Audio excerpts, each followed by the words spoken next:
2025년 전 세계가 빠르게 변화하는 현대 사회에서 선택의 순간이 우리에게 주는 교훈은 무엇일까? 약 1000년 전 고려의 대각국사 의천 스님은 을사년에 다가올 중대한 선택의 중요성을 강조하며 예언을 남겼다. 을사년에는 개인과 국가 모두 중요한 결정을 내려야 하며 이 선택이 장차 국운을 좌우하게 될 것이다. 이는 당시 고려의 백성들과 지도자뿐만 아니라 현대에도 깊은 통찰을 전하고 있다. 국운과 미래를 좌우하는 선택의 순간이 우리 앞에 펼쳐질 때 어떤 기준과 마음가짐으로 결정을 내려야 할지, 그리고 그 선택이 우리의 삶과 공동체에 어떠한 영향을 미칠지 고민해야 한다. 이 영상은 의천 스님의 을사년 예언을 중심으로 그의 생애와 업적, 당시의 사회적 배경을 조명하며 2025년을 살아가는 우리에게 어떤 가르침을 주는지 탐구하고자 한다. 을사년 큰 선택을 앞둔 우리가 미리 알아둬야 할 선각자의 예언을 보기 전에 구독과 좋아요 눌러주시면 정말 감사하겠습니다. 고려 중기 불교는 국가와 사회의 중심적 역할을 맡고 있었다. 고려 11대 임금 문종의 치세는 정치적으로 안정적이었으나 내부적으로는 교종과 선종 간의 대립이 심화되던 시기였다. 당시의 불교계는 화엄종과 법상종을 중심으로 한 교종이 주류를 이루고 있었으나 선종의 영향력 또한 무시할 수 없는 상황이었다. 이러한 대립 속에서 의천 스님은 교선 통합을 목표로 불교 개혁을 시도하며 새로운 방향성을 제시했다. 의천 스님은 고려 왕실의 넷째 아들로 태어나 11세의 어린 나이에 스스로 출가를 선택하였다. 그의 출가는 단순한 왕실의 관례를 따르는 것이 아닌 깊은 구도의 길을 향한 자발적인 선택이었다. 그는 출가 이후 스승 난원대사에게서 화엄학을 배우고 유교와 제자백가의 학문까지 두루 섭렵하며 학문적 깊이를 더해갔다. 이러한 학문적 열정은 의천 스님이 이후 교장 간행과 천태종 창설이라는 역사적 업적을 이루는 밑거름이 되었다. 당시 고려는 송나라와 거란 사이에서 외교적 중립을 유지해야 하는 복잡한 상황에 놓여 있었다. 이는 불교계에도 영향을 미쳤다. 선종이 득세한 송나라와의 교류는 교종 중심의 고려 불교계에 새로운 자극을 주었고, 의천 스님은 이러한 국제적 상황을 활용하여 송나라 유학을 통해 넓은 안목을 기를 수 있었다. 그는 송나라에서 화엄학과 천태학을 배우며 동아시아 불교계의 흐름을 체득하였다. 특히 천태종을 창설하며 교종과 선종의 대립을 해소하려는 그의 노력은 고려 불교의 새로운 전환점을 마련했다. 의천 스님이 활동하던 시기는 정치적 안정 속에서도 미래를 대비한 선택이 중요한 시기였다. 국운을 좌우할 수 있는 중요한 결정이 지도자와 백성들 모두에게 요구되던 시점에서 의천 스님은 불교를 통해 사회적 조화를 이루고자 했다. 그는 교학과 수행의 조화를 이루는 교관겸수를 설파하며 진정한 불교적 이상을 실현하고자 했다. 의천 스님은 을사년에 대해 이렇게 예언했다. 을사년, 하늘은 땅을 살피고 땅은 사람의 마음을 비출 것이다. 이 해에는 개인과 국가 모두가 중요한 선택을 내려야 할 순간이 도래할 것이다. 그 선택은 단순한 결정이 아닌 장차 국운을 좌우할 것이다.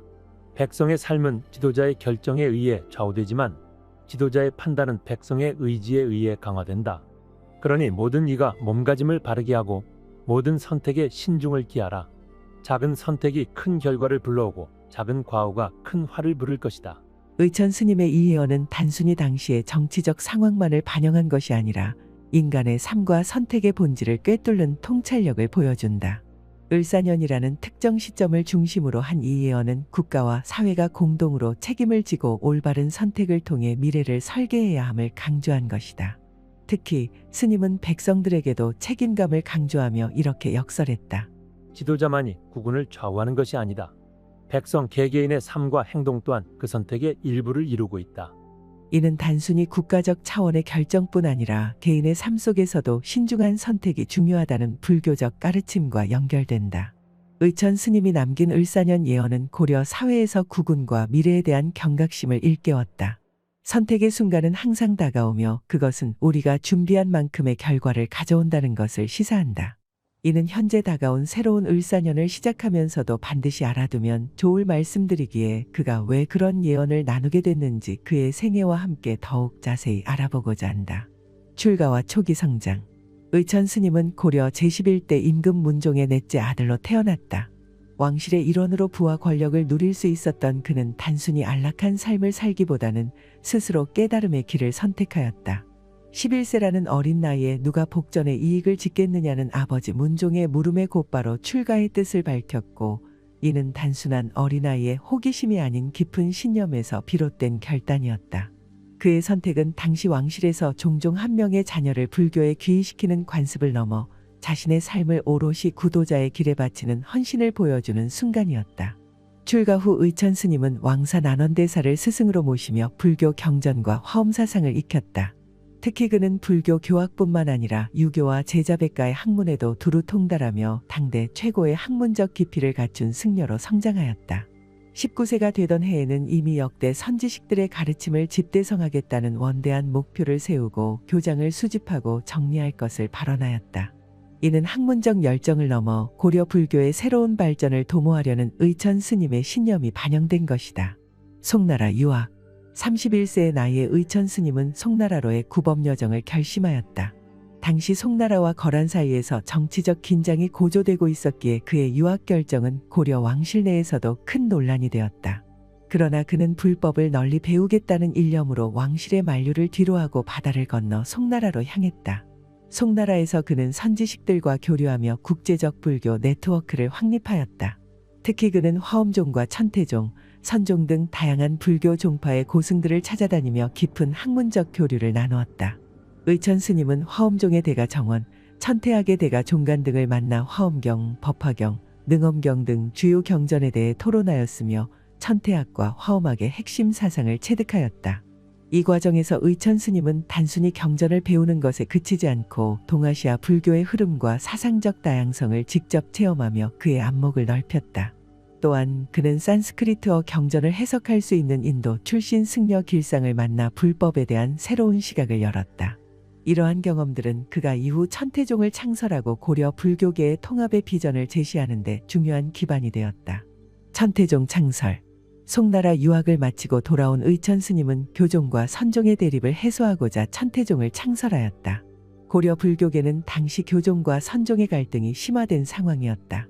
교종은 화엄종과 법상종을 중심으로 강한 입지를 구축하고 있었으나 선종은 독자적인 수행 중심의 사상으로 대립하고 있었다. 의천 스님은 이러한 대립이 불교의 본질을 훼손한다고 보았다. 그는 천태종의 사상을 기반으로 교관겸수를 제시하며 교종의 교학과 선종의 수행을 조화롭게 통합하려고 했다. 천태종은 수행과 교학의 균형을 중시하며 고려 불교의 새로운 방향성을 제시하는 데 중추적 역할을 하였다. 국정사를 중심으로 천태종의 교리를 설파하며 그는 수많은 제자를 양성하고 불교계를 하나로 묶으려는 노력을 지속하였다. 그의 문화에는 천여 명의 선종 승려들이 모여들었고 천태종은 고려 불교계의 중심 교단으로 자리 잡았다. 특히 의천 스님은 교장 간행을 통해 불교 경전과 주석서들을 집대성하고 체계화하였다.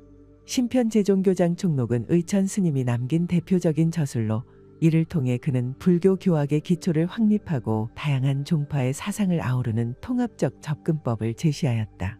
이는 불교 내부의 문제를 넘어 고려 사회 전체의 통합과 화합을 위한 시도로 평가받는다. 의천 스님은 불교계 개혁뿐만 아니라 고려의 경제와 정치에도 중요한 영향을 미쳤다. 그는 쌀과 배 대신 화폐를 사용하자는 주전론을 주장하며 당시 고려 경제의 현대화를 도모하였다. 그의 주전론은 화폐 사용이 운송과 교환에 편리함을 가져오고 부정부패를 줄이며 국가 재정에도 긍정적인 영향을 미칠 것이라는 논리의 기반을 두고 있었다. 그의 주장은 형숙종의 지지를 받아 주전도감이 설치되고 해동통보와 사만통보 등 동전이 발행되는 결과로 이어졌다. 이는 고려의 경제적 기반을 강화하고 국가와 백성의 삶에 실질적인 변화를 가져왔다. 의천 스님은 종교인에 머물지 않고 국가의 미래를 위해 적극적으로 참여하며 그의 이상을 실현하려는 실천적 태도를 보여주었다. 그는 자신의 삶을 통해 고려 불교의 방향성을 제시했을 뿐만 아니라 사회적 개혁과 국가적 변화를 도모한 지도자로 평가받는다. 그의 노력은 천년이 지난 오늘날에도 여전히 빛을 발하며 국운과 미래를 고민하는 우리에게 깊은 통찰을 제공한다. 당시 고려 사회 및 미래의 국운의 방향성을 깊이 고민했던 인물인 의천 스님은 을사년을 언급하며 그 해가 고려의 백성과 지도자에게 중대한 선택의 시기임을 강조했다. 그는 이렇게 예언했다. 을사년, 하늘은 땅을 살피고 땅은 사람의 마음을 비출 것이다. 이 해에는 백성들과 지도자들이 중요한 결단을 내려야 하며 그 선택은 단순히 한 시기를 넘어 장차 국군을 좌우할 것이다. 모든 선택은 미래로 이어지는 다리가 된다. 백성은 마음가짐을 바르게 하고 지도자는 신중함으로 나라의 길을 닦아야 한다. 잘못된 결단은 깊은 어둠을 가져오며 올바른 선택은 밝은 빛으로 이어질 것이다. 의천 스님은 을사년이라는 시점을 통해 국가와 사회가 마주하게 될 중요한 순간을 암시했다. 특히 그는 선택의 중요성을 반복적으로 강조하며 백성 개개인과 지도자 모두가 각자의 역할을 수행할 때 국운이 흥하거나 쇠할 것임을 경고했다. 당시 고려는 정치적 안정 속에서도 주변국과의 외교적 갈등과 내부적 혼란이 겹쳐 있는 시기였다. 의천 스님은 이러한 상황 속에서 지도자의 올바른 결단과 백성의 단합된 의지가 국운을 결정짓는 핵심임을 설파했다.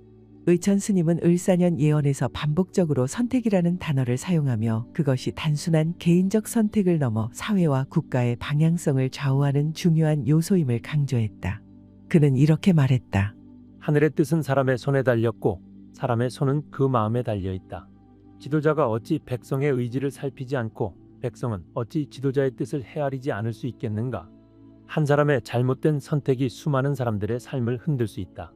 그러니 선택은 단순히 개인의 것이 아니다. 이는 모두의 미래를 담보하는 무게를 가진다. 이러한 스님의 가르침은 당시 고려의 불안정한 상황에서 더욱 절실하게 다가왔다. 지도자의 결단은 국가 정책과 대외 관계를 결정지었으며 백성들의 단합과 사회적 안정은 이를 뒷받침하는 기반이었다. 의천 스님은 이러한 상호작용을 간파하며 지도자와 백성이 모두 올바른 선택을 해야 한다고 강조했다. 을사년은 단순히 한 해를 의미하는 것이 아니었다. 스님은 이를 상징적으로 사용하여 우리가 마주하는 중요한 선택의 순간들을 가리켰다. 백성들의 작은 행동과 결정이 사회 전체의 흐름을 바꾸는 원인이 될 수 있음을 경고하며 신중하고 지혜로운 선택의 중요성을 설파했다. 2025년 오늘날 우리는 의천 스님의 을사년 예언을 어떻게 바라봐야 할까?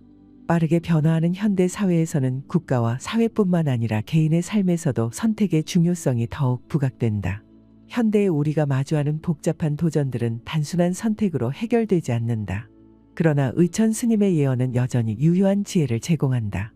모든 선택은 미래로 이어지는 다리가 된다는 그의 말씀은 오늘날 더욱 깊이 다가온다.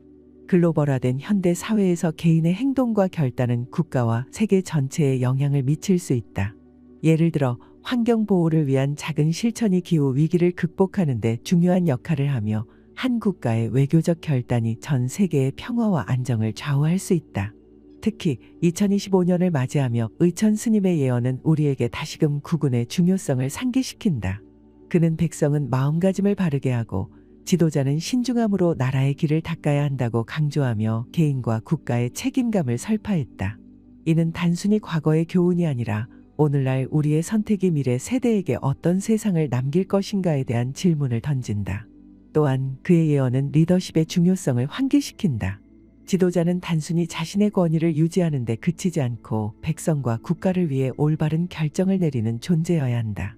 의천 스님의 예언은 리더십의 본질이 무엇인지에 대한 깊은 성찰을 요구하며 이는 현대의 정치적, 사회적 리더들에게도 중요한 메시지를 전달한다.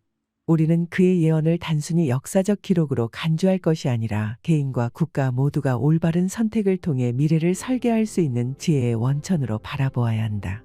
그의 철학적 기반이 된 사상들을 살펴보면 그의 예언을 더욱 깊이 이해할 수 있다.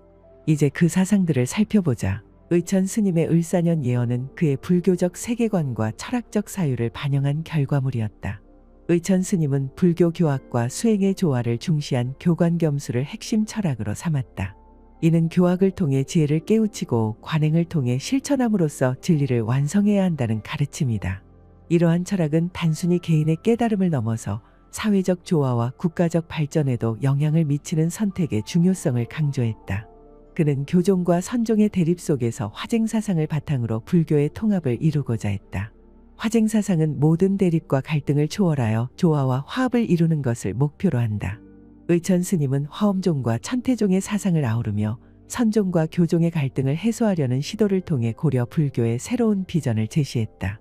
이러한 철학적 기반은 그의 예언에도 영향을 미쳤다. 그는 을사년에는 선택이 국운을 좌우한다고 예언하며 모든 대립을 넘어선 조화로운 결단이 필요하다고 강조했다. 그의 세계관은 개인과 사회가 함께 성장하고 조화를 이루며 미래를 설계해야 한다는 불교적 가르침에 뿌리를 두고 있다. 스님은 지도자와 백성 모두가 자기 중심적 이익을 떠나 더 큰 조화와 화합을 위해 선택을 내려야 함을 강조했다. 불교에서 선택은 단순한 의사결정의 문제가 아니다. 의천 스님은 선택을 업과 과보의 관점에서 바라보았다. 업은 우리의 의도와 행동이 쌓여 결과를 만들어내는 과정이며 이는 개인뿐만 아니라 집단과 국가의 운명에도 영향을 미친다. 의천 스님은 을사년 예언에서 이를 다음과 같이 설파했다. 선택은 단순히 오늘의 결과만을 결정하지 않는다. 그것은 내일 그리고 그 이후의 구군을 잇는 다리와 같다. 개인의 행동은 작아 보일지라도 그것이 모여 국가의 흐름을 바꾸고 미래를 결정짓는다. 그러니 작은 선택에도 신중을 기하고 모든 결단에 지혜를 구하라. 스님은 불교적 관점에서 잘못된 선택은 고통과 혼란을 가져오며 올바른 선택은 깨달음과 평화를 이끌어낸다고 보았다. 특히 그는 지도자의 선택은 단순히 한순간의 결단이 아닌 백성과 국가 전체의 운명을 좌우한다고 강조하며 지도자의 책임감을 설파했다. 업과 과보의 법칙은 단순히 도덕적 판단에 그치지 않는다. 그것은 사회와 국가의 모든 행동이 결국 그에 상응하는 결과를 가져온다는 불교적 진리를 담고 있다. 스님은 백성들에게도 이 법칙을 적용하며 백성 개개인의 마음가짐과 행동 또한 국가의 흐름에 영향을 미친다고 역설했다. 이는 그의 예언이 개인적 경고를 넘어 사회 전체의 성찰을 요구하는 메시지임을 보여준다. 의천 스님은 불교적 조화를 이루기 위해 선대의 스님들, 특히 규녀와 원효의 사상을 깊이 탐구했다.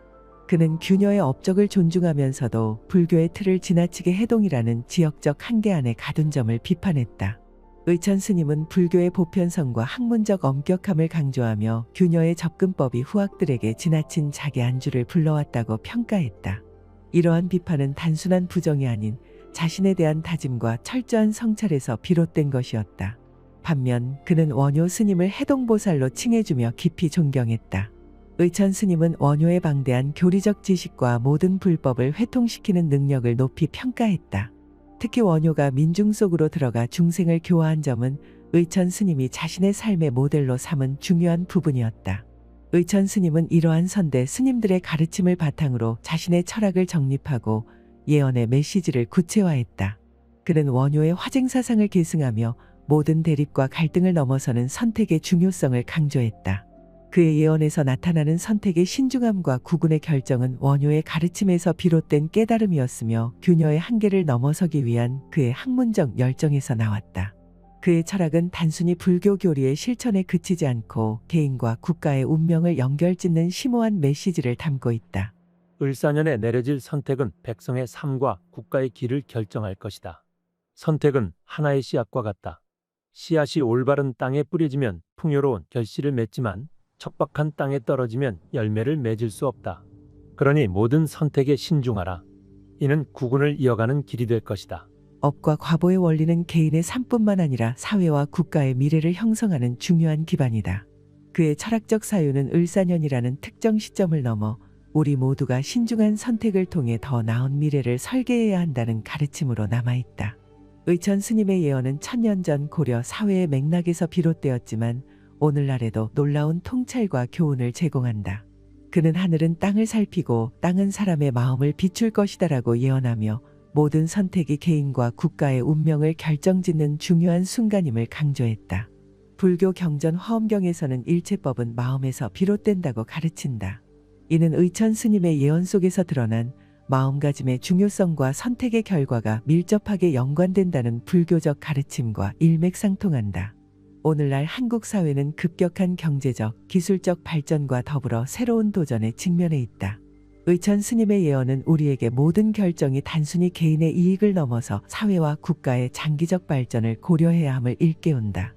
특히 현대의 리더십은 그의 가르침을 통해 국가와 국민의 조화로운 관계를 유지하는 방안을 모색할 수 있다. 법화경에서는 모든 존재는 본래 서로 의존하며 하나로 연결되어 있다고 설파하는데 이는 의천 스님이 강조한 지도자와 백성 간의 상호작용을 떠올리게 한다. 그는 지도자뿐만 아니라 백성들의 선택 또한 국가의 방향을 이끄는 데 있어 필수적인 역할을 한다고 보았다. 따라서 오늘날의 한국 사회도 개인의 책임감과 국가의 결단력이 조화를 이뤄야 함을 그의 예언을 통해 재인식할 필요가 있다. 모든 것은 스스로의 행동에서 비롯되며 사람은 자신의 업의 주인이라는 법구경의 내용은 그의 예언에서 강조된 선택의 중요성과 직접적으로 연결된다. 2025년을 맞이하며 우리 사회는 과거의 선택이 미래의 결과를 좌우한다는 이 불변의 원리를 다시 한번 새겨야 한다. 잘못된 선택은 고통과 혼란을 가져오지만 지혜롭고 올바른 선택은 사회의 번영과 국가의 발전으로 이어진다. 이는 업의 씨앗을 심는 과정이다. 대승기 신론에서는 모든 깨달음은 올바른 생각과 행동에서 비롯된다고 설파하며 이는 스님의 예언이 행동을 통한 구체적인 변화를 요구한 점과 일맥상통한다. 마음이 깨끗하면 세계도 깨끗해진다는 화엄경의 가르침처럼 우리의 선택과 행동이 국가와 세계를 변화시킬 수 있음을 인식해야 한다. 2025년의 을사년을 맞이하며 우리는 그의 가르침 속에서 더 나은 선택을 통해 개인과 국가, 나아가 세계의 조화를 이룰 수 있는 길을 모색해야 할 것이다. 영상 재밌게 보셨다면 댓글로 의견을 남겨주시고 구독과 좋아요도 눌러주시면 감사하겠습니다. 나는 계시 속에서 한국의 여러 명의 인물을 보았습니다. 그들은 그레이엄 올리버 버넷은 최근 예언계에 떠오르는 인물로 예언가이자 독실한 기독교인입니다. 30대 중반의 영국인인 그는 최근 미국 지도자를 포함한 여러 사건들을 정확히 예언해내며 화제가 되었고 그의 예언은 하나같이 높은 적중률을 자랑하고 있습니다. 그는 어린 시절부터 기독교 신앙 속에서 자라며 종종 신비로운 경험을 했다고 전해집니다. 특히 중요한 사건이 일어나기 전 마치 한 편의 영화를 보는 듯한 생생한 비전들을 보았다고 하며 이러한 경험은 그의 신앙을 더욱 굳건히 다져주었습니다. 그의 첫 번째 예언은 고작 16살이던 시절 지역 내의 크고 작은 사건들을 정확히 예언하면서부터 시작되었습니다. 이 예언들이 하나둘 실현되자 주변 사람들은 그를 두려움과 존경의 눈빛으로 바라보기 시작했습니다. 그 후 그레이엄은 세계 여러 나라의 큰 변동과 경제위기, 자연재해 등을 예언하며 그 명성을 쌓아왔습니다. 특히 지난 2024년 미국 지도자를 뽑는 과정에서 조지아주와 펜실베이니아주의 결과를 정확히 예언하며 주목을 받았습니다. 그레이엄은 이를 두고 하느님께서 보여주신 계시라고 말하며 자신의 능력이 신의 뜻을 전달하는 도구에 불과하다고 겸손하게 밝혔습니다. 최근 그레이엄이 화제가 된 또 하나의 이유는 그의 예언이 더 이상 서구 세계에 국한되지 않고 아시아, 특히 한국에 관한 예언을 내놓기 시작했다는 점입니다. 2025년, 즉 을사년에 일어날 한국의 미래에 대해 그가 예언을 남겼다는 소식은 아직 많이 알려지지 않았지만 교민들을 통해 조금씩 입소문이 나고 있습니다. 그는 한 지역 신문과의 인터뷰에서 한국에 관한 예언을 전하며 이것이 그에게도 큰 의미를 지닌 계시였다고 전했습니다. 그레이엄은 인터뷰에서 이렇게 예언했습니다. 한국은 곧 큰 전환점에 서게 될 것입니다. 한반도에 운명을 가를 중요한 사건이 다가오고 있으며 이는 세계적인 변화의 시발점이 될 것입니다. 그는 마치 그 장면을 직접 목격한 듯 한국의 도심 속 수많은 사람들이 광장에 모여들어 환호하는 모습과 이내 엄숙한 침묵 속에서 무언가를 기도하는 장면을 생생하게 묘사했습니다. 한국의 젊은 세대가 이끌어 나갈 변화의 물결이 전 세계를 휩쓸게 될 것입니다. 이는 2025년의 사건 이후 인류 전체의 의식 변화를 의미합니다. 그는 이렇게 말하며 한국의 역할을 강조했습니다. 더욱 놀라운 점은 그레이엄이 이 예언을 하기 전 한국에 대해 전혀 알지 못했던 것으로 밝혀졌다는 사실입니다. 그는 이렇게 설명했습니다. 어느 날 밤 기도 중에 한반도 지도와 함께 강한 빛이 비추며 이곳의 선택이 세상의 운명을 결정할 것이다라는 음성이 들렸다. 이 계시는 그에게 큰 충격을 주었고 이를 바탕으로 한국의 미래에 대해 더 깊이 연구하게 되었다고 합니다. 그의 예언에 따르면 2025년 을사년의 한국은 단순한 국가의 틀을 넘어 전 세계에 영향을 미칠 중요한 사건의 중심에 서게 될 것이라고 합니다. 그는 특히 서울의 한강가에 서 있는 거대한 기념비와 그 주변에 모여든 사람들의 모습을 강조하며 그곳이 변화의 중심지임을 암시했습니다. 하느님께서 나에게 보여주신 비전 속에서 한국은 하나의 등대와 같았습니다. 어두운 밤바다를 비추는 유일한 빛, 그 빛이 점점 더 강렬해지고 있었습니다. 그레이엄은 이렇게 예언하며 한국이 지닌 영적 의미를 암시했습니다. 그는 자신이 본 계시가 미래를 예견하는 것에 그치지 않고 사람들에게 경고와 희망을 동시에 전하고자 하는 메시지라고 밝혔습니다. 특히 이번 예언에서 그는 한국의 청년들이 전 세계의 변화를 이끌어갈 주체가 될 것임을 강조하며 그들은 하느님께서 보내신 사자와도 같은 존재라고 언급했습니다. 이는 한국의 젊은 세대가 앞으로 세계 무대에서 중요한 역할을 하게 될 것이라는 그의 확신을 담고 있습니다. 과연 그레이엄 올리버 버넷이 말한 2025년 을사년 한국은 어떤 모습으로 변화할 것인가? 그의 예언 속에 담긴 메시지는 단순한 경고일 뿐일까? 아니면 희망의 빛을 품고 있는 것일까? 이제 그레이엄의 예언을 통해 다가올 한국의 미래와 그 의미를 함께 탐구해보고자 합니다. 더욱 자세한 내용을 알아보기 전에 구독과 좋아요 눌러주시면 큰 힘이 됩니다. 첫 번째 예언. 나는 이런 계시를 들었습니다. 2025년 한국은 역사적으로 가장 중요한 전환점을 맞이할 것입니다. 지금까지는 두 개의 힘이 서로 견제하며 공존해 왔지만 내게 계시된 바에 따르면 이 균형은 갑작스럽고 극적인 방식으로 깨질 것입니다. 그리고 놀랍게도 그 두 힘은 결국 하나로 합쳐질 것입니다. 이로 인해 새로운 질서가 세워지고 한국은 완전히 새로운 국면에 접어들게 될 것입니다. 그레이엄 올리버 버넷은 자신의 비전을 이렇게 설명했습니다. 그는 이 말을 전하며 마치 당시의 장면을 다시 보고 있는 듯 진지하고 감동 어린 표정을 지었습니다. 그가 묘사한 계시 속 장면은 신비로움과 긴장감이 공존하는 분위기였습니다.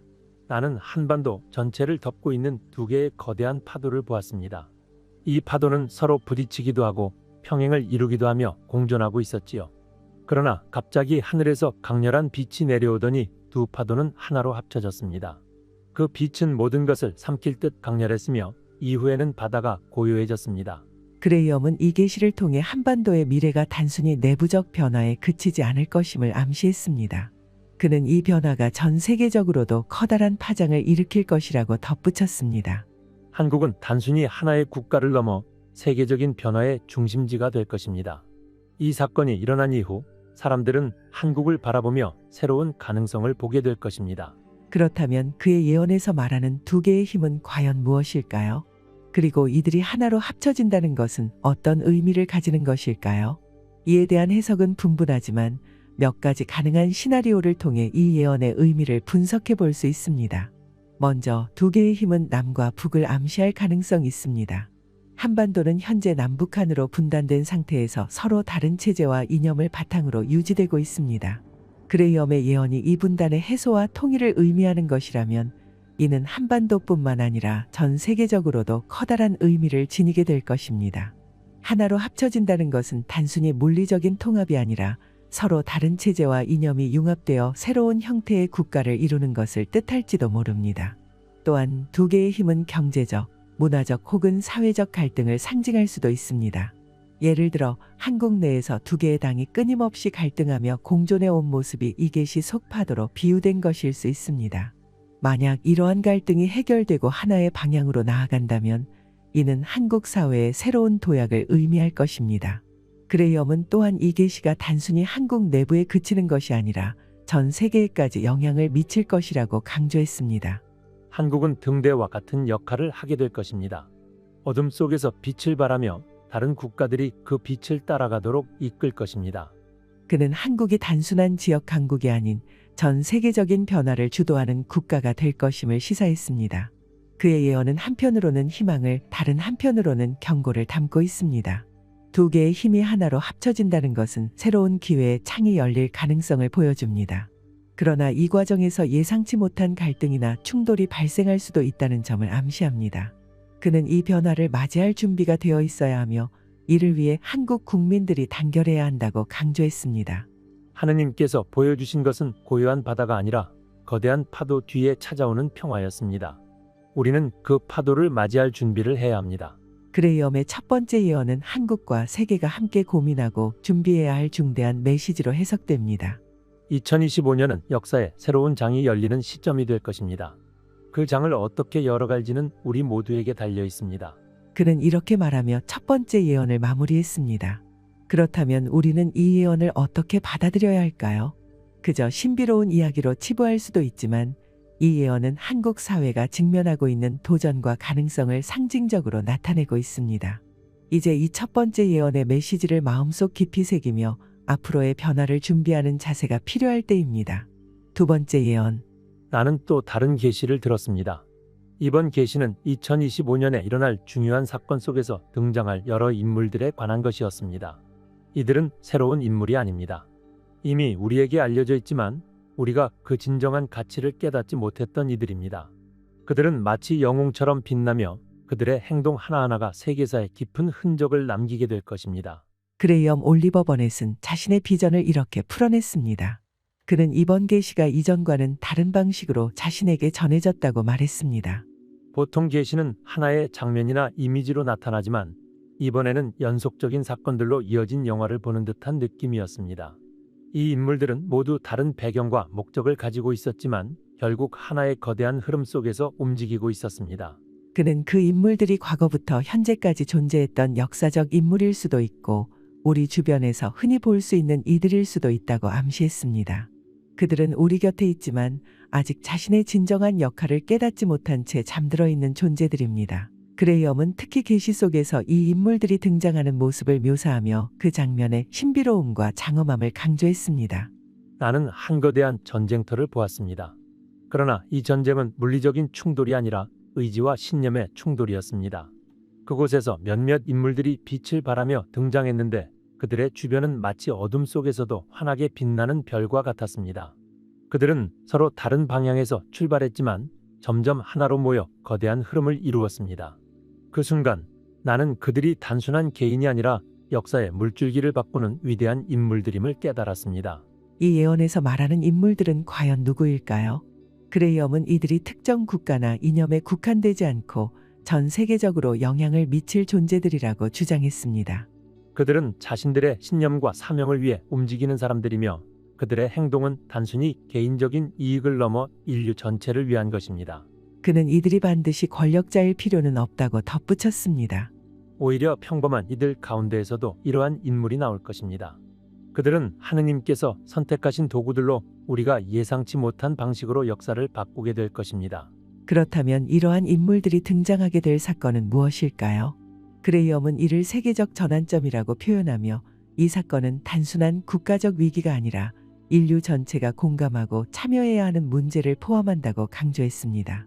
그는 구체적인 사건을 밝히지는 않았지만 2025년은 인류가 새로운 도약을 위해 직면해야 할 가장 중요한 시험이 될 것입니다. 라고 말하며 이 사건이 한국을 중심으로 일어날 것임을 암시했습니다. 이 예언은 여러 가지로 해석될 여지가 있습니다. 첫째, 이 인물들은 한국 내에서 새로운 지도자로 떠오를 가능성이 있습니다. 그들은 경제적 혹은 사회적 영역에서 등장하며 새로운 변화를 이끌어낼 주역이 될 것입니다. 둘째, 이들은 단순히 한국에 국한되지 않고 전 세계적으로 협력과 연대를 통해 새로운 시대를 여는 데 기여할 것입니다. 이는 한국이 국제사회에서 중추적인 역할을 하게 됨을 의미할 수 있습니다. 또한 그레이엄의 예언은 우리에게 중요한 메시지를 던져줍니다. 그는 이 인물들은 이미 우리 곁에 있습니다. 그들을 알아보고 그들의 사명을 이해하는 것은 우리 모두의 책임입니다. 그들의 등장은 하느님의 뜻이며 우리는 이를 통해 더 나은 미래를 열어갈 수 있을 것입니다. 라고 말하며 이러한 변화의 가능성을 환기시켰습니다. 결국 그레이엄의 두 번째 예언은 여러 인물의 등장을 넘어 우리가 새로운 시대를 맞이하기 위해 어떻게 준비하고 행동해야 하는지를 보여주는 지침서와도 같습니다.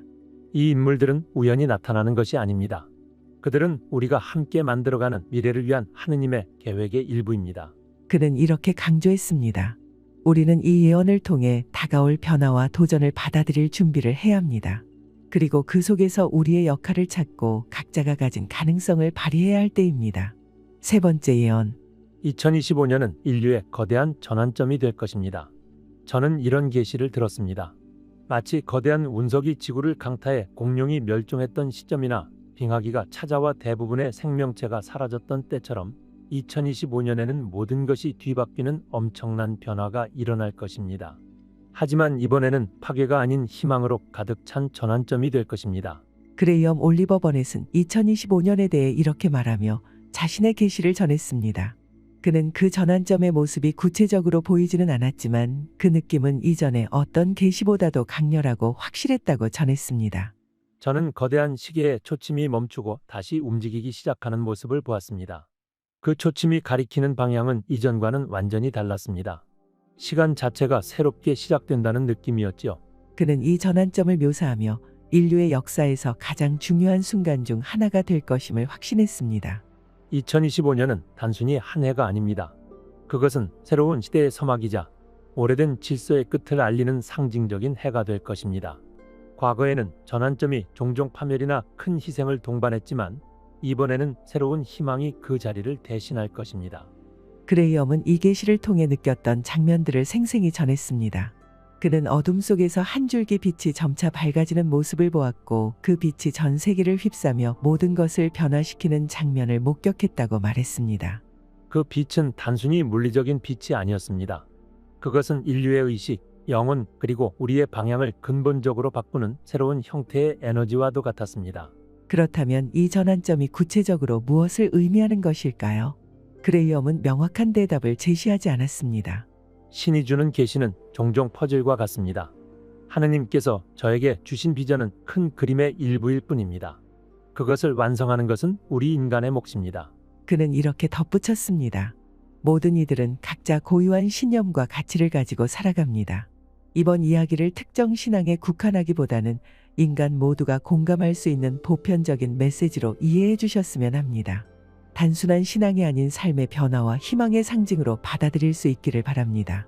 그것은 과거와 현재 그리고 미래를 잇는 강렬한 메시지로 우리 모두에게 깊은 성찰과 변화를 요구합니다. 그의 첫 번째 예언은 두 개의 힘이 하나로 합쳐지는 역사적인 순간을 그려냈습니다. 서로 견제하며 공존했던 두 힘이 극적인 방식으로 하나가 되며 새로운 질서를 만들어내는 모습은 분열과 갈등이 지속되던 한반도의 운명을 넘어 인류 전체가 맞이할 변화의 서막을 알렸습니다. 하나님이 빛이 있으라 하시니 빛이 있었고 라는 창세기 1장 3절의 말씀처럼 새로운 시대의 시작은 언제나 빛으로부터 시작된다는 메시지를 전한 것입니다. 두 번째 예언에서는 그런 변화의 한가운데에서 등장할 인물들에 대해 이야기했었습니다.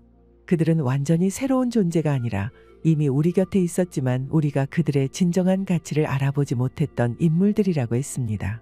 그레이엄은 그들을 역사를 바꿀 영웅들로 묘사하며 이들의 등장이 인류의 새로운 방향을 제시할 것이라고 강조했습니다. 이들은 우리가 하나님과 함께 일하는 동역자들이라는 고린도전서 3장 9절의 말씀처럼 각자의 사명을 깨닫고 그 사명을 통해 세상의 빛을 비출 것입니다. 그리고 세 번째 예언은 2025년 인류의 큰 전환점에 관한 이야기였습니다. 마치 거대한 운석이 공룡을 멸종시켰던 순간이나 빙하기가 새로운 시대를 열었던 것처럼 2025년은 모든 것이 뒤바뀌는 시점이 될 것이라고 했습니다. 하지만 그 변화는 파괴가 아닌 희망의 전환점이며 인류가 새로운 차원의 성장과 번영으로 나아가는 계기가 될 것이라는 점을 분명히 했습니다. 보라 내가 만물을 새롭게 하노라. 라는 요한계시록 21장 5절의 말씀처럼 이 전환점은 낡은 것을 버리고 새로운 것을 맞이하는 시기가 될 것입니다. 그레이엄의 예언 속에는 한 가지 공통된 메시지가 있습니다. 그것은 변화는 필연적으로 다가오지만 그 변화를 받아들이고 이끌어가는 것은 우리 인간의 몫이라는 점입니다. 너희는 이 세대를 본받지 말고 마음을 새롭게 함으로 변화를 받아. 라는 로마서 12장 2절의 말씀처럼 그는 우리가 변화의 시대에 맞추어 스스로를 새롭게 하고 더 나은 세상을 위해 행동해야 한다고 강조했습니다. 이제 우리는 그의 예언이 전하는 메시지 속에서 몇 가지 중요한 교훈을 얻을 수 있습니다. 첫째, 연합의 중요성입니다. 첫 번째 예언에서 두 힘이 하나로 합쳐졌던 모습은 단순한 통합이 아니라 서로 다른 존재들이 조화를 이루며 새로운 질서를 만들어내는 과정을 상징하기도 합니다. 두 사람이 한 사람보다 나음은 그들이 수고함으로 좋은 상을 얻을 것임이라. 는전도서 4장 9절의 말씀처럼 연합은 새로운 가능성을 열어주는 열쇠가 될 것입니다. 둘째, 각자의 역할을 깨닫는 것입니다. 두 번째 예언에서 등장한 영웅들은 이미 우리 곁에 존재하지만 아직 자신의 역할을 깨닫지 못한 이들이라고 했습니다. 우리는 각자가 맡은 바 역할을 찾아내고 그 역할을 통해 세상을 더 나은 곳으로 변화시킬 책임이 있습니다. 우리가 그의 만드신 바이며 그리스도 예수 안에서 선한 일을 위하여 지으심을 받은 자니. 라는 에베소서 2장 10절의 말씀처럼 우리는 모두 각자의 목적을 가지고 이 세상에 존재합니다. 셋째, 희망을 품는 것입니다. 세 번째 예언은 인류의 거대한 전환점이 다가오고 있음을 경고하면서도 그 변화가 희망적이고 긍정적인 방향으로 나아갈 것임을 시사했습니다. 이는 우리 모두가 낡은 틀을 버리고 새롭게 나아가는 용기를 가질 때 더 나은 세상이 열릴 수 있다는 메시지입니다. 소망이 우리를 부끄럽게 하지 아니함은 하나님의 사랑이 우리 마음에 부은 바됨이니. 라는 로마서 5장 5절의 말씀처럼 희망은 모든 변화의 원동력이 됩니다. 그레이엄 올리버 버넷의 예언은 단순히 미래를 예견하는 이야기가 아닙니다. 그것은 우리 모두에게 주어진 사명과 가능성을 일깨우는 경고이자 격려입니다. 우리는 모두 변화의 일부이며 그 변화는 하늘에서 내려오는 것이 아니라 우리가 만들어가는 것입니다. 그의 말처럼 이제 우리는 그의 메시지를 받아들여 각자의 위치에서 행동해야 할 때입니다. 우리는 맡은 바 각자 빛을 비추어야 하며 그 빛이 모여 세상을 밝힐 것입니다. 마지막으로 성경 마태복음 5장 14절을 들으며 이야기를 마무리하겠습니다. 너희는 세상의 빛이라. 산 위에 있는 동네가 숨겨지지 못할 것이요 사람이 등불을 켜서 말 아래에 두지 아니하고 등경 위에 두나니 이러므로 집안 모든 사람에게 비치느니라. 이같이 너희 빛이 사람 앞에 비치게 하여 그들로 너희 착한 행실을 보고 하늘에 계신 너희 아버지께 영광을 돌리게 하라. 시청해 주셔서 감사합니다. 몽골의 카림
경유시키고 오히려 높은 곳을 향해 치솟는다.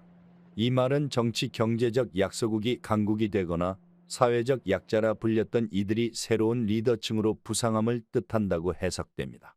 실제로 그가 떠올렸던 대표 국가 중 하나가 바로 한국이었다고 전해집니다.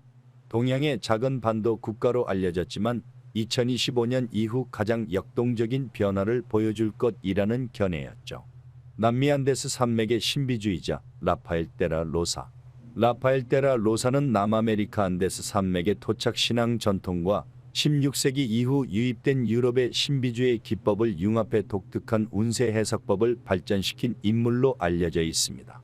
그는 안데스의 신령과 대화하여 얻은 계시를 바탕으로 미래의 큰 흐름을 예고하는 것으로 유명합니다. 대전환기의 진원은 동방에 있다. 라파엘은 오래전부터 동방, 그 중에서도 인간의 숨겨진 에너지가 가장 농축된 땅을 주목해야 한다고 말했습니다. 그는 여러 차례 인터뷰에서 구체적으로 아시아의 한반도를 언급하며 언젠가 인류가 영적 황금 시대로 접어드는 문을 이 민족이 열 것이라 했습니다. 2025년 물질과 영성이 결합한 새로운 질서가 시작된다. 라파엘은 2025년 이후 세계가 물질 문명에 대한 근원적인 반성을 거쳐 정신적, 영적 가치를 우선시하는 시대로 들어선다고 말합니다. 그리고 그 선두에 설 국가로 한국을 지목했는데 해석가들은 그 이유가 한국인 고유의 공동체 의식 및 조상 숭배와 전통 의례가 갖는 영성 때문이라 주장하기도 했습니다. 또한 라파엘은 인간과 자연이 서로 교감해야만 대전환기를 무사히 넘길 수 있다고 합니다. 지금까지 인류는 자연을 단순한 자원, 소모품으로만 여겨왔기에 균형이 파괴되었으며 2025년을 전후해 그 부작용이 폭발적으로 드러날 것이라는 설명입니다. 자연은 결코 인간에게만 필요한 도구가 아니다. 자연은 스스로의 이치를 통해 인간에게 신호를 보낸다. 2025년에 그 신호가 가장 극적으로 드러나며 준비된 이들은 기회를, 준비되지 못한 이들은 재앙을 맞이한다. 누구에게나 동일하게 주어지는 운세는 없으며 대전환기를 맞이할 태세를 갖춘 이들에게만 새로운 활로가 열린다는 점을 강조하는 것이지요. 한국의 타너스님, 이제 한국의 예언가이자 불교 사상가인 타너스님의 이야기도 잠깐 해보겠습니다. 타너스님은 생전에 불경 번역과 유불선을 아우르는 해박한 지식으로 존경받은 분입니다. 그분이 남긴 여러 말씀 중 미래에 관한 예견들은 나름의 독특한 구조와 상징성을 갖고 있어 오늘날까지도 자주 인용되고 있습니다. 타너스님은 동양, 특히 한반도가 장차 세계 문명의 새로운 중심지가 될 것이라는 동방등명 사상을 설파했습니다. 이는 단순히 물질적 경제적으로 부상한다는 의미가 아니라 영적인 기반에서 새로운 질서를 열어나간다는 깊은 뜻을 담고 있습니다. 타너스님은 어려운 시절을 겪었던 한국의 역사가 오히려 고난 속에 숨어있는 깨달음을 키워왔다고 보았습니다. 그리고 그 잠재된 지혜가 세계가 혼란스러운 분기점에 도달했을 때 꽃피울 것이라고 말했습니다. 스님은 불교를 중심으로 동양의 전통사상, 즉 유학 도교의 정수가 함께 부상할 시기가 멀지 않았다고 봤습니다.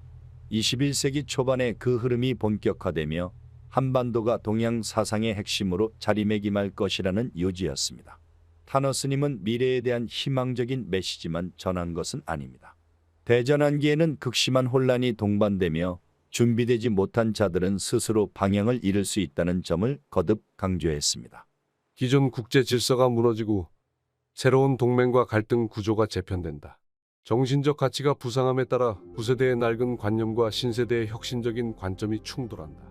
특히 타너스님은 대전환 앞에서 겸손과 지혜를 갖추지 못하면 그 어떤 번영도 한순간에 무너질 수 있다고 경고했습니다. 이제 앞서 살펴본 예언가들의 말을 종합해 봅시다. 그들은 서로 다른 배경과 문화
볼 고원의 카림 코바, 남미 안데스의 라파엘 데라 로사, 그리고 명성이 높았던 타너스님을 중심으로 2025년을 둘러싼 다양한 예언과 운세적 전망을 살펴봤습니다.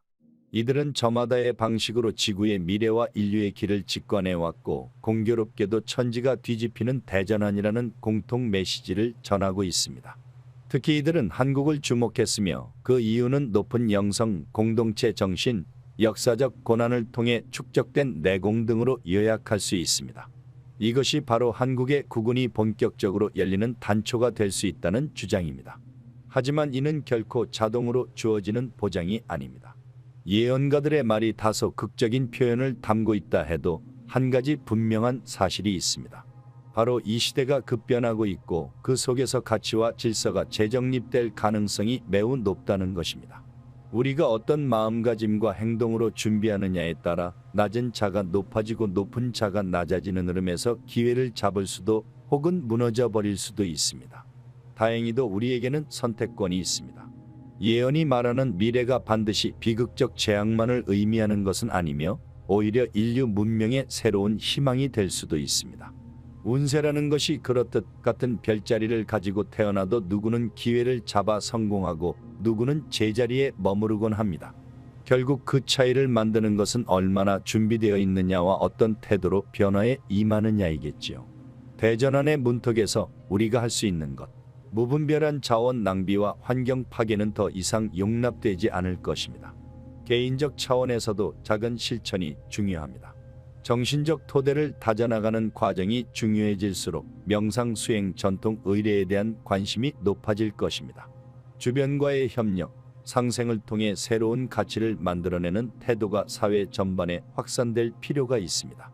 우리가 주인공이다라는 자만보다 남에게 무엇을 줄 수 있을까라는 겸손함으로 국제사회에 임해야 한다는 메시지가 곳곳에서 나타납니다. 우리는 지금 2025년이라는 특정 시점을 맞이했습니다. 불과 몇 달 뒤, 아니 어쩌면 당장 내일이라도 어떤 예기치 못한 사건이 터져 세상을 뒤흔들 수 있습니다. 그 사건이 기후나 재앙의 형태일 수도 있고, 역사를 갈라놓을 충돌의 형태일 수도 있으며, 혹은 한 번도 상상해보지 못한 방식으로 우리 곁에 다가올 수도 있습니다. 하지만 변함없는 사실은 인류는 언젠가 그 거대한 흐름과 마주하게 된다는 것입니다. 그리고 그 흐름 속에서 한국이 새로운 지평을 열 수 있다는 다양한 예언들이 존재합니다. 아무리 황당해 보이더라도 카림 코바와 라파엘 데라 로사, 그리고 타너스님을 비롯해 수많은 이들이 공통적으로 말해온 영적 성장과 가치 전복의 시대는 어쩌면 결코 무시할 수만은 없는 경고일지도 모릅니다. 이제 선택은 우리에게 달렸습니다. 기다리고만 있을 것인지, 아니면 스스로를 갈고 닦으며 준비할 것인지. 예언이라는 말이 무색해질 정도로 예측이 어려운 시대를 살아가고 있지만, 그 불확실성 속에서 오히려 더 큰 가능성이 열릴 수도 있습니다.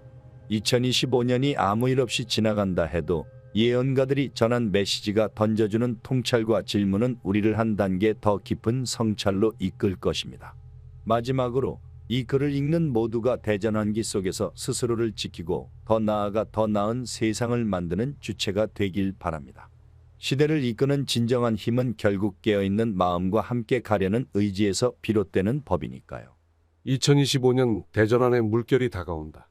낮은 자가 높아지고 높은 자가 낮아지며 새로운 시대가 우리 눈앞에서 펼쳐질 것이다.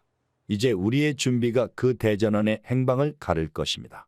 영상이 도움이 되셨다면 구독과 좋아요 부탁드립니다. 시청해 주셔서 감사합니다.